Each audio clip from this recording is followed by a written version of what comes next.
Assalamualaikum warahmatullahi wabarakatuh. Anak-anak Bapak yang Bapak banggakan, sebelum kita belajar, mari kita berdoa. Semoga Allah Subhanahu wa taala memberikan kesehatan sehingga kita dapat melanjutkan pembelajaran kita pada pagi hari ini, yakni belajar pendidikan agama Islam dan budi pekerti.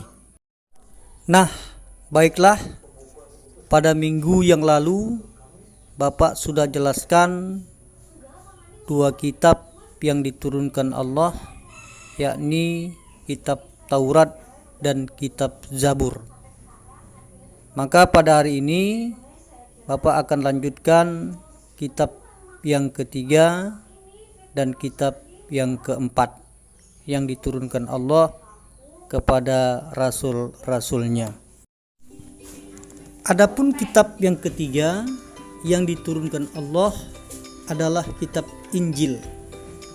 Kitab Injil diturunkan kepada Nabi Isa alaihissalam pada permulaan abad ke-1 Masehi.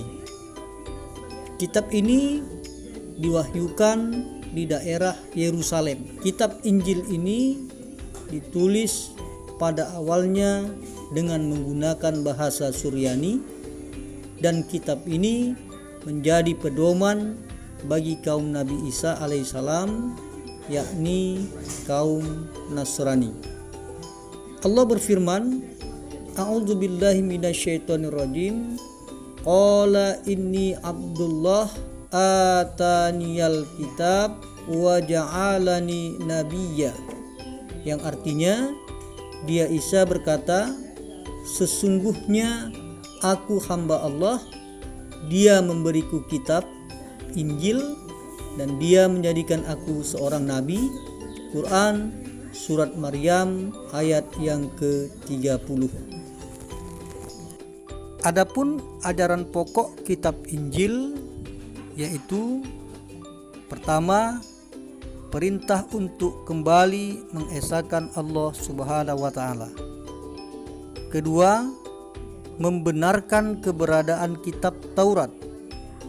Ketiga, menghapus beberapa hukum dalam kitab Taurat yang tidak lagi sesuai dengan perkembangan zaman. Dan yang keempat, menjelaskan bahwa kelak akan datang kembali Rasul setelah Nabi Isa alaihissalam, yaitu Nabi Muhammad sallallahu alaihi wasallam. Di samping ada di kitab Injil, penjelasan ini juga terdapat di dalam kitab Taurat. Kemudian kitab yang keempat adalah kitab Al-Quran. Kitab ini diturunkan pada abad ke-7 Masehi, kurun waktu tahun 611 sampai 632. Kitab suci Al-Quran diturunkan Allah sebagai penyempurna dan membenarkan kitab-kitab sebelumnya. Allah berfirman, A'udzubillahi minasyaitonirrajim. Nazzala 'alaikal kitab bil haqq musaddiqal lima baina yadayhi wa anzalat taurat wal injil. Yang artinya, dia menurunkan kitab Al-Quran kepadamu Muhammad yang mengandung kebenaran, membenarkan kitab-kitab sebelumnya, dan menurunkan Taurat dan Injil. Quran surat Ali Imran ayat yang ketiga. Adapun pokok ajaran-ajaran Al-Quran adalah yang pertama, akidah, yakni tentang keyakinan, yaitu hal-hal yang berkaitan dengan keyakinan seperti mengesahkan Allah Subhanahu wa taala dan meyakini malaikat-malaikat Allah Subhanahu wa taala. Yang kedua, akhlak atau budi pekerti, yaitu berkaitan dengan pembinaan akhlak mulia dan menghindari akhlak tercela. Yang ketiga, tentang ibadah, yakni yang berkaitan dengan tata cara beribadah seperti sholat, zakat, dan ibadah yang lainnya.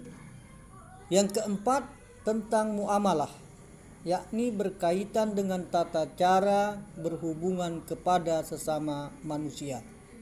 Dan yang kelima, tarikh atau sejarah, yaitu kisah-kisah orang-orang dan umat yang terdahulu. Anak-anak Bapak yang Bapak banggakan, selain kitab, Allah pernah turunkan suhuf. Kitab dan suhuf mempunyai persamaan dan juga perbedaan. Persamaannya adalah keduanya sama-sama firman Allah yang diturunkan kepada rasul-rasulnya. Adapun perbedaan antara kitab dan suhuf antara lain, yang pertama, isi kitab lebih lengkap daripada isi suhuf. Yang kedua, bentuk dari kitab sudah dibukukan, sedangkan suhuf masih berbentuk lembaran-lembaran yang terpisah. Yang ketiga, kitab biasanya berlaku lebih lama daripada suhuf.